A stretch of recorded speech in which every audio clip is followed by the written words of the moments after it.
Okay, here we go. So we're going to look at Parshas Boy. Here we go. So Ramban. Let's begin with Perek Yud Pasuk Beis. This word hisalalti is a very interesting word. The beginning of the parsha is the introduction to Makas Arbe. Leman tesaper bo'oznei chovem l'chois shesalalti mitzrayim es usu isash samtivom vidatem ki ani Hashem. So this is a statement that HaKadosh Baruch Hu says to Moshe Rabbeinu, you need to come to Paro, that's Baal Paro. His heart has been hardened. And then he adds in this word of Leman tesaper. That the point is that you will tell in the ears of your children, Isajes alalti. What's his alalti? Rashi says, Sichakti, literally I means I played with, in a way. In other words, almost like to scoff at Mitzrayim, how the foolishness of their ways will be revealed as a result of what is going to transpire. What is fascinating, which we mentioned in previous shirim about the Makkah of Arba, is that it's not spelt out. Hashem doesn't say to Moshe Rabbeinu, there is a plague coming, which is locusts. Doesn't say that. He says, it's alalti v'mitzrayim. What I'm going to do, and I'm going to mock them and everything else. And then it says, the next person, Moshe and Aaron come to Paro, and they say, there's a plague of Arba coming. Right? So it's very interesting. Look at the Ramban. The time is alalti ki ani metzachik boy. I'm laughing at him. Shani machbid es liboy va'osan akomus boy. What is the quote unquote almost like humorous or laughed in this way element here? It's the fact that Hashem says, look at the way how pliable you are in my hands. I harden your heart, right? And then I wreak vengeance. Everything is controlled by me. That's the scoffing in it, if you like, at a para. Ketam Yoshe b'Shemaim Yitzchak Hashem ilaglam means a pasuk in Tehillim which uses the same word. The one who sits in heaven laughs. Hashem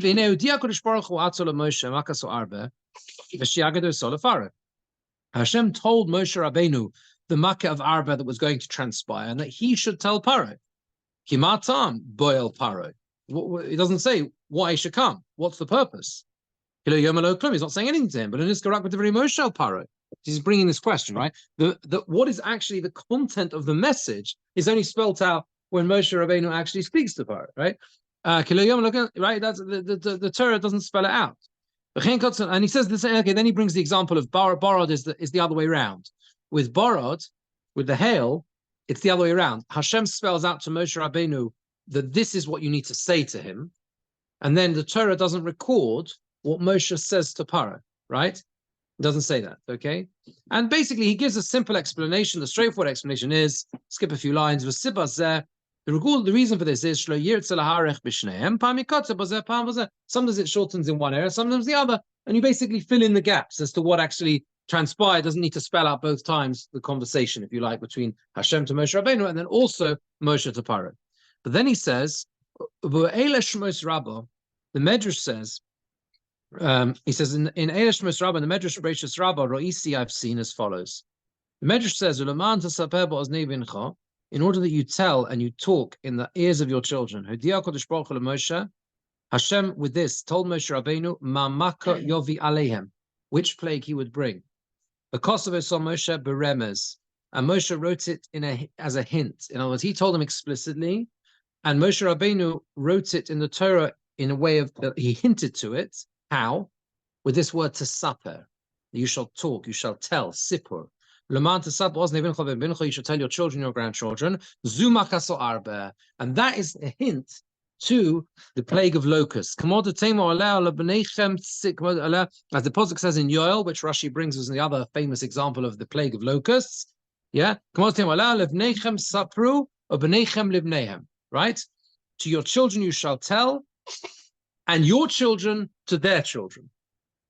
Right? So in other words, in the other famous instance of a big plague of locusts, which by the way Rashi also discusses, which was greater, the plague of Yoel, it says there in the book of Yoel, there was no greater plague of locusts. How do you reconcile that with what went on here? And the answer is because Rashi says here there was only one type of locust, and there were 4 types of locusts. You understand? So the 4 different types, or whatever. Yelek, Chosil, Gazam.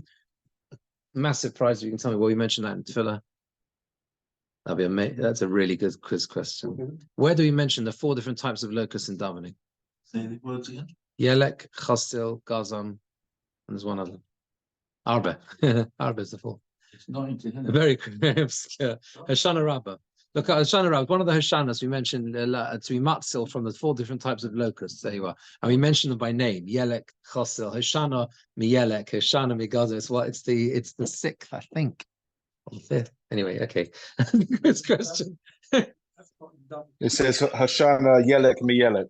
Oh, there you are. Right, yeah, Danny knew it. There you are. Right. Yeah, exactly. Hoshana Rabbah, right? We have the prize. Yeah. Very good. Anyway, that's what we mentioned in davening. Where's in davening? Hoshana Rabbah. So it's part of the tefillah. Yeah. Okay. So, what is the point? What is the Ramban bringing out here? What is the Medrash saying? And this is a beautiful idea, which I've it's part of a longer shirt I've given in the past. I haven't seen anywhere, but it's something I tried to develop based on the other main episode in this parsha, the whole concept of Leil HaSeder and everything else. This is the place where the Torah tells us about the mitzvah of Sippur. You know that. This is where it's mentioned. Leman Tesaper. This is the first time it mentions it. Leman Tesaper. That you need to tell. It doesn't say that in Parshas Va'era, as far as I know. It's now. At the beginning of Parshas Bo, you have to tell the story. Leman Tesaper ba'ozne vincho ven vincho. Right? And they will tell their children, as it says in Yoel. There it says it. And the point the Ramban, the Medrash is saying is that in this word Sippur is used in the context of locusts. Why? Because it's something people talk about. It's something people talk about. It's a big deal. It's like surprising. And no one's, did you know what's happening? Did you see it? Right? So that's something, it's a thing that people talk about. And that's how it's a hint to locusts. That's the simple pshat, right?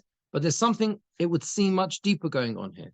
The Torah is telling us that no, the word Sippur is a hint to locusts, because we see in the Sefer Yoel, where there was another big plague of locusts, that it says the same thing. You will talk about this. The word Sippur is used there because it's a big deal. Everyone makes a big shtick, a big thing of it, because it's a big surprising phenomenon, right? That's how it is. That's how it is. That's how it is, right? So therefore, the point is like this, is that what we see, it would seem, is that the essence of the mitzvah of Sippur Yetzias Mitzrayim is that you have to develop it and work on it yourself. It's not given automatically to you on a spoon. You understand? The word Sippur is used itself is a hint to what is being spoken about. Hashem could easily have said, spelt out to Moshe Rabbeinu, right? This is the makkah. This is how it's going to happen. Now the Ramban understands that he did say it, but it was recorded in the Torah just using the word Sippur to tell. Other Rishonim understand, at least one other Rishon understands, I can't remember who it is, possibly the Das Akanim, can't remember, but he says that actually Moshe Rabbeinu was not told. And he had to work it out himself. From the word Sippur, that there was this thing that everyone would talk about, oh, it must be locusts are coming. And the idea would seem to be that when it comes to us on Leil HaSeder, we also need to put that effort in. We need to put that effort in. We want our children and our grandchildren to remember, to talk about it, to ensure that the Sippur comes alive, right? You have to work at it. And that's why the concept of Sippur itself in the Torah, of telling over the story, you with me, is itself a hint. It's a hint to something else. It's not spelt out in detail, right? It's not spelt out, it's not given to you on a plate. You need to work at it. You need to build it. You need to inculcate it, and you have to inculcate that in the next generation. It's something which takes work. It takes effort. That's the idea which I think you can build on from this fact that Arba is not spelt out. The logo is not spelled out. And simply the word Sippur is used as an opening. Sippur get to Arba. It's similar. The Medrash says the word Sippur here, we know it seems is used in the context of locusts, and the same thing occurs in the other place in the Torah where a big locust plague is mentioned, right? It says the same thing. It's not as much as that. It's just simply that it says there, you shall tell your children and they will tell their children, right? That's what happens with this big plague of locusts, which happens in the book of Yoel, in the Trei Asa, okay? Moshe knew what was coming through his prophecy. Moshe, again, there are two ways of understanding it. Either Moshe Rabbeinu himself was taught explicitly there's going to be locusts. That's what the Ramban seems to explain based on the Medrash. But he records it in the Torah using this word Sippur, okay? Or it could be that he wasn't even told, and he worked it out because which case Yoel comes from here, not correct. But that's true. But the point we're not bringing what we're just say wrong Gurovitz one. in Yeshiva, you once said, und der Rambam kriegt sich mit der Welt. Yeah, Yeah. it was before. Yeah, but the point is like this, not that the always saying is like this, that you see there is in Sefer Yoel, we see that locusts is something people talk about.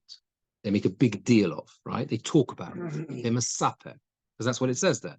That I'm going to bring a plague. The Novi says there's going to be a plague of locusts, and everyone's going to talk about it, and they're going to tell the next generation and the next generation. So what the Rishonim are saying is that is the hint. That is the word sipur, the telling a story or something, is used in the context of locusts. That's all. They're learning it from there, that we use it in the context. The word is used in the context of locusts. That's all, right? That's how you and that's how you know, and that's how you know what it is, right? That's how you know what it is. So when you speak about Sefer Mitzrayim, means you should talk about locusts. No, I'm not. Remember the next Seder that we What? should speak on about locusts. But not. I'm not saying that. All I'm saying is that the only point that I'm developing from it is not that we only speak about locusts. Yes, we speak about locusts as well. But the point I'm trying to make out of it is very simple. It's simply that how do you fulfill this mitzvah of sipur, right? How do you fulfill it? You have to work at it. It's not something that is given to you on a plate.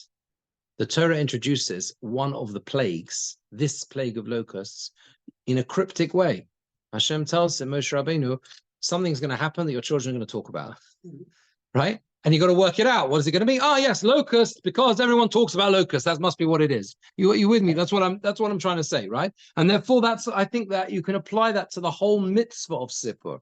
It's something which you have to develop and build on and work out for yourself, the most effective way of transmitting that message. That's what makes sense?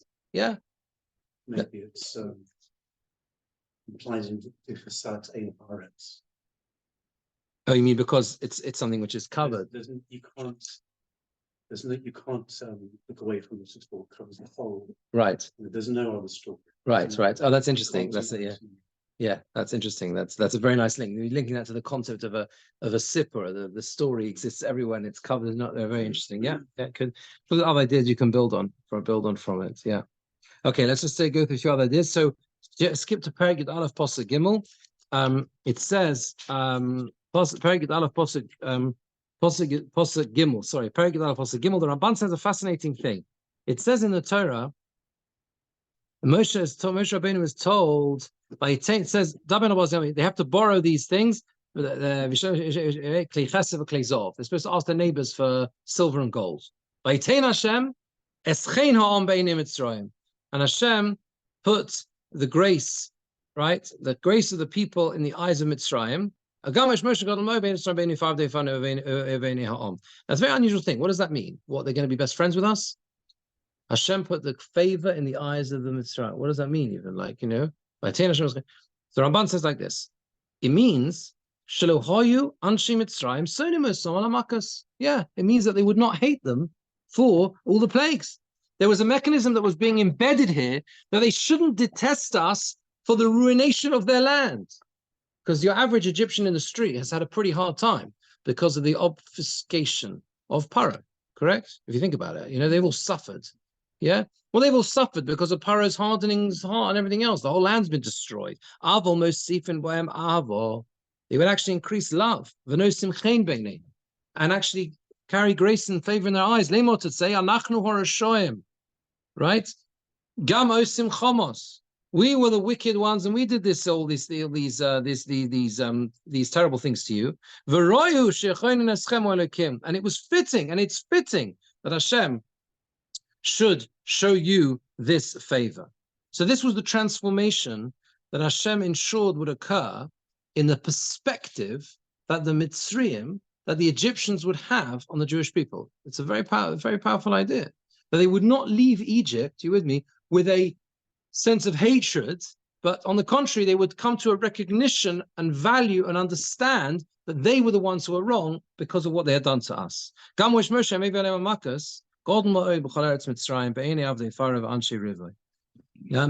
Moshe Rabbeinu, who brought the Makkos, was great in Eretz Mitzrayim, in the eyes of Paro, in the eyes of and those who argued with him. It also says that Moshe Rabbeinu was great, not just in the eyes of Paro, but in the eyes of the people the Jewish people had originally criticized him. What happens at the end of Parashat Shemos? Look what you've done to us. They say to him, Hashem will judge you for this. Why? Because you made it harder for us. Since you came, they've made it hard. They made it hard. We have to work harder, and there's more brick and everything else. You know the story, yeah? That we have to make our own bricks. After they didn't listen to Moshe Rabbeinu because they were short of breath. Moshe Rabbeinu was elevated in their eyes when they saw that he was faithful as a novi to Hashem. Right? So according to the Ramban, this entire pasuk is there almost to explain how Hashem ensured that there was a re-establishment of almost like an equilibrium, a balancing out of perspectives and attitudes both ways. That the Mitzrayim should not hate us for what we have done, their land having been destroyed. The Chaim Ha'am Be'enim Mitzrayim, they should come to a realization that they were in fact the ones who had caused this and brought this upon themselves, and that the Jewish people should recognize Moshe Rabbeinu. You with me? He's Gadol Ma'od, not just in the eyes of the Egyptians for recognizing what his cause was correct, but even Beinei Ha'am, that the Jewish people should not leave Egypt with a sense of resentment for the suffering that, so to speak, would seem that they accused him of having led to towards the end of the period of slavery. So Beinei Ha'am refers to the people of the Jewish people. It's the Moshe Rabbeinu was great. Beinei Ha'am. According to the Ramban, that means Yisrael. Yeah, it's a fascinating thing. It means the Klal Yisrael.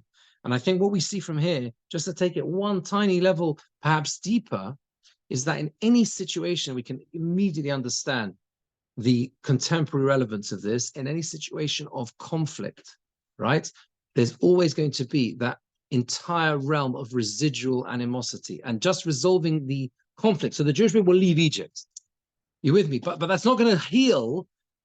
That's not going to heal the perhaps everlasting resentment that will exist both ways, or attitudes that will still be present. I mean, so this is a bracha that Hashem is saying that not only will you leave Egypt, not only will I bring you out, but there will not be a residual hatred and a residual resentment. There will be a recognition of emes. That's the point. You with me? There's a recognition of emes, that Moshe Rabbeinu was a Novi Hashem. He was the prophet of Hashem, and that's why he did it, right? And that in fact that the Mitzrayim, there was a just punishment for the Mitzrayim for what they had done. Okay, and if you think about it, you cannot, I think there's a lot of ideas you can develop from that, and how important that is to be able to be left with a sense of a resolution, if you like, to the underlying, sentiments which can remain even when the critical issue at hand is resolved. What comes to my mind is in some ways is that very famous quote from Golda Meir. You remember the quote, right? Which is that about we can forgive them for, what was it again? They love the kids. No. We can forgive. There was the other one. The one we can forgive them for what they've done unto us. We can't forgive them for what we made them do to them. What they have made us do to them. Yeah. There's a lot in that in relevance to this Ramban. Okay. What? It's not resolution of the stranger. There's a prohibition of residing in. Yes, interesting. Yes, that's right. There was still a prohibition against residing in Mitzrayim, and but at the same time, in Parshas Ki Seitzei, right, the Torah tells us not to hate the Egyptians. Kiger Yisam Ba'artzei, because they gave you, they were hospitable to you. It's the most fascinating and unbelievable thing in a way. Like we have gratitude for the Egyptians for giving us, for being hospitable towards us again. So that might fit in a little bit to this. There's more to explore. Yeah. Are we not talking there about the Yosef? Potentially. There's a whole lot. Yeah, there's a whole lot to describe about that. So about that. Okay. Okay. So let me just see. I wanted to see what we've got time for. 1 second.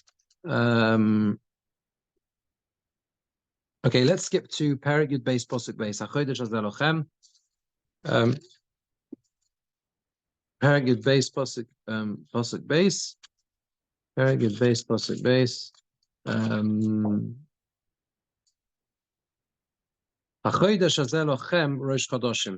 The Ramban has a really beautiful insight into into the essence of this pasuk. By the way, probably the most famous Ramban Al HaTorah, which we've done in previous years, is the last Ramban in this week's parsha. Okay, so if you have time over Shabbos to see it, it's incredibly important, where he goes through. I don't know if we'll have time to see it tonight, and we have learnt it. I think referenced it before, but it's the last Ramban on the parsha on the mitzvah of tefillin. He talks about there's a paragraph which begins with the words va'ata and now omer lecha klal b'tam mitzvahs rabbos. I will explain to you a reason behind many mitzvahs, and the Ramban goes through why so many mitzvahs are tied to Yetzias Mitzrayim, right? Why it is so fundamental, and why it is, and it's all to do with emunah and how Hashem is directly involved in the running of the world. I'm saying that's a reference, that's a Mari Mokum, which I say we discussed in the past, but it's a beautiful and very important piece. Here says the Ramban like this, right? Very good base possibly. Zu mitzvah rishona. This is the first mitzvah Shetziva HaKadosh Baruch Hu es Yisrael Yedei Moshe, that Hashem commanded with Jewish people through Moshe. V'lochein Omar be'eretz Mitzrayim. That's why it says that he told them in Eretz Mitzrayim. This Ramban is noteworthy, especially because he really brings out every detail of the significance of the words in these few psukim of this very beginning, which is really, as we know from Rashi, at the beginning of the Torah. The Torah could have begun from these words, right? Why does it say Hashem said to Moshe and Aaron in Eretz Mitzrayim? Says the Ramban because Kishar Mitzvah Shabbat Torah Bahar Sinai. Everything else is on Har Sinai. Right? Right? So therefore the first thing is these are in Eretz Mitzrayim as distinct from the others which are given on Har Sinai. Or it means Eretz Mitzrayim, the land, and not in the city. There was a land of Mitzrayim, there's a city of Mitzrayim. The city of Mitzrayim, they went outside the city because it was full of Avodah Zarah, as explained elsewhere in the Torah. We go Parsha. Should have said first, speak to the Adas Yisrael, the Jewish people, and say to them, and then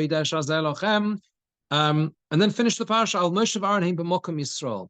Why does it say that Hashem spoke to Moshe and Aaron in Eretz Mitzrayim? Why is it that the mitzvah begins in this way? Pasuk Gimel says, speak to the Adas Yisrael and give them the halachas of the Pesach, Korban Pesach, right? But HaChodesh Zelochem, it doesn't say that. It says, speak to Moshe and Aaron, HaChodesh Zelochem. And the answer, he says, is because they are in place of Klal Yisrael. And it says, V'omalochem, and why does it say HaChodesh Zelochem? Connected Yisrael Adorasim, that's the Yisrael for future generations. V'choz of Omer Dabal Kol Adas Yisrael. And then it says again, speak to the Adas Yisrael, that they're commanded by mitzvahs say mitzvah shal kachas pesach mitzrayim v'elsor. Fine, the taking of the korban pesach from the 10th. But if midrasha, he says lochem is lo mashekidush hachodesh based in mumchin. Why does it say to you? Because, and that's why it doesn't start off with the words to the whole of the congregation of Yisrael, because kiddush hachodesh is to experts like Moshe and Aaron. This whole mitzvah of Kiddush HaChodesh is done by those who are experts in it, like Moshe and Aaron, and that's why the mitzvah is addressed to them. Now, look where it says V'tam. This is just 3 lines into the second paragraph. V'tam HaChodesh Hazeh Lochem Rosh Chodoshim, when it says the explanation behind this idea of this month shall be to you, Rosh Chodoshim, is Sheyimnu Oso Yisrael Chodesh Harishon, that the Klal Yisrael should call it the first month, and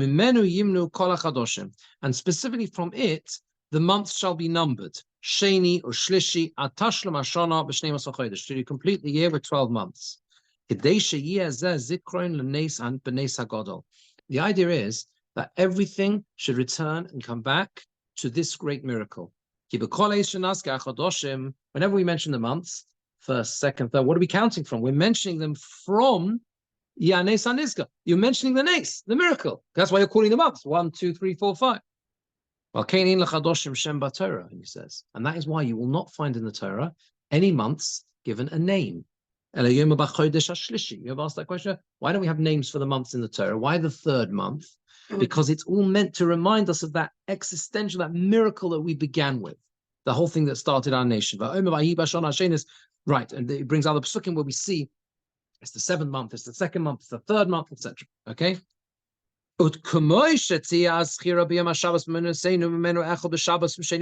says the same idea. This is on a larger scale from Shabbos. Why is it that the days of the week, we don't give names to the days of the week? Because it's all about Shabbos. 1, 2, 3, 4, 5. We're going to Shabbos. Same thing. Only Shabbos has a name. Because the others are only there and they're numbered specifically because they build us to Shabbos. And so too, the Zechira B'Yetzias Mitzrayim, right, is, when it's saying etc., is all to our redemption. Okay, that's how it is, right? And he says, this counting is not the way we count our years. We count the year begins at Tishri, right? It says, but say it must be, he's explaining, it must be that when the months are given numbers, the explanation is Rishon Ligu'ula, the first month to redemption, the seventh month to redemption, etc., etc. Okay? And that's why the Torah says, HaChodesh Hazeh Lochem. This month shall be for you, right? It's not that it is the first month of the year. That's how the Ramban understanding it. It's not the first month of the year. I mean, there's the famous debate, Nisan, Tishri. He's saying it's not the first month of the year. The first month of the year is Tishri. Avlu Rishon Lochem. But it's the first for you. Shenikra lo lezichron gulosenu. That it should be called, that it's called as, that it's always called after this month. It's your beginning, if you like. I think that's what it means. It's for you, it's the beginning. Not the beginning of the year, but for you, it's the beginning. So that every other month you will number after this month and tie it back to this very first month, right? Now, the interesting thing that Ramban then goes on to do, just to summarize what he says, is where do we get the names of the month then? And the answer is, because our months that we use nowadays do have names, Nisan, Iyar, Tishrei, etc., right? And that we know, as the Rishalmi tells us, and Medrash as well, Shmos Chadoshim Olu Emonu Mi Bovel. They came with us from Bovel. Okay? We didn't have names. Originally it was 1, 2, 3, 4, 5. Why do we change? So this is a big question now. If you're telling me the whole reason for the numbering is to always tie us back to the first month because that was the month of Geula, so why was it that we changed later on and we started using Nisan, Tishrei, and whatever, and yeah? The reason is at the beginning, the counting was to remember Yetzias Mitzrayim. But after we left Bovel, then Iskayim Mash Omar Akosa. There's a very foundation, Rabban, very important, fundamental. You saw it. When we left Bovel, then Iskayim Mash Omar Akosa, and the pasuk in Yirmiyahu was fulfilled, which said, it was a nevuah, and it will not be said anymore. That by the life of Hashem, who brought the Jewish people out of Mitzrayim, there will be said that by the praise to Hashem, who brought the Jewish people from the lands of the north, which is Bovel. And that will be the new praise that will be given to Hashem. And that was fulfilled when they came back from Bovel to build the Bayis Sheni, even though it was not the same, and they had the challenges they had. And therefore, Bovel. And that's why we started calling the months the names that they were using in Bovel. Lahazkir, to remind us, Kishom Omadnu, that we lived there, right? Umishom Helonu Hashem Yisborach. And from there, Hashem took us out. Keila Shemos, Nisan Iyar V'Zulosom, Shemos Parsiim. He's answering a lot of questions with this. These months are Persian names, right? You only find these names in the Sfarim of the Nevi'im who lived in Bovel. Look at Zechariah. He gives you the references. Zechariah, Ezra, Nehemiah, and most famously perhaps in Megillas Esther, right? Where it says, Hu Chodesh Sivan, Hu Chodesh Nisan, and the names are mentioned specifically in Esther, right? Hu Chodesh Nisan, who are girl, it says in Esther.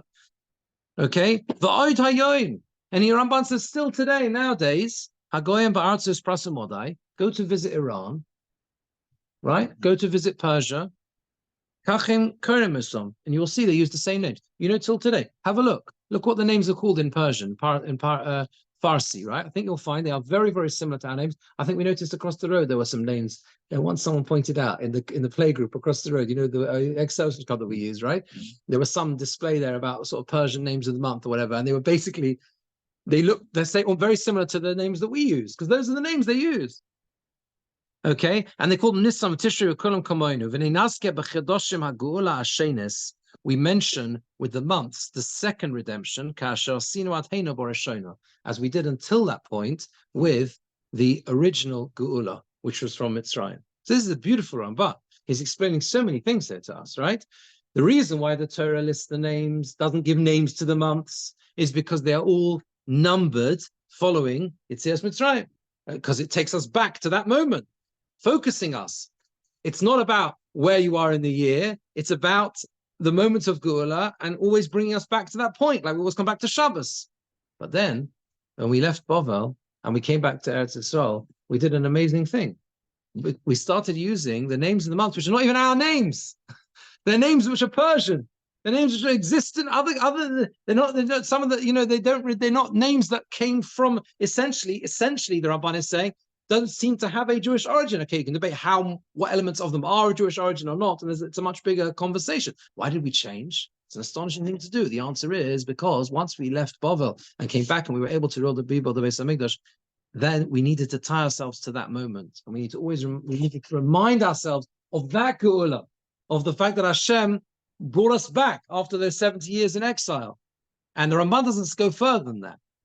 Because you can obviously ask, so after the Churban Bayis Sheni, why didn't we go back to numbering the months 1, 2, 3, 4, 5? Why did we carry on using the months that they came up with Bovel from? So maybe the simple explanation, perhaps we could suggest, is because in our current exile, we also need to remember that perhaps even more, right? The idea that Hashem took us out of that depths of that Golus after the destruction of the Beis HaMikdash, and therefore we continue using those names because that will one day happen again. That once again, you understand, we use those months that brings us back to that moment, the moment of Geula after the Churban. You with me? And after the Churban, therefore we still need that because we're after the Churban. So we need to keep using those months which remind us of what it means to be in a situation of destruction. And Hashem says, I will bring you back and I will redeem you. So I think that maybe so we could take the Ramban that one step further. Anyway, as I said, lots more to say, but we're out of time. If you have time over Shabbos, it's really worthwhile seeing that Ramban at the end. It's all very, very fundamental. Okay, thank you for joining. Have a wonderful Shabbos. Thank you for joining online. Thank you. Good Shabbos. Good Shabbos. Good Shabbos.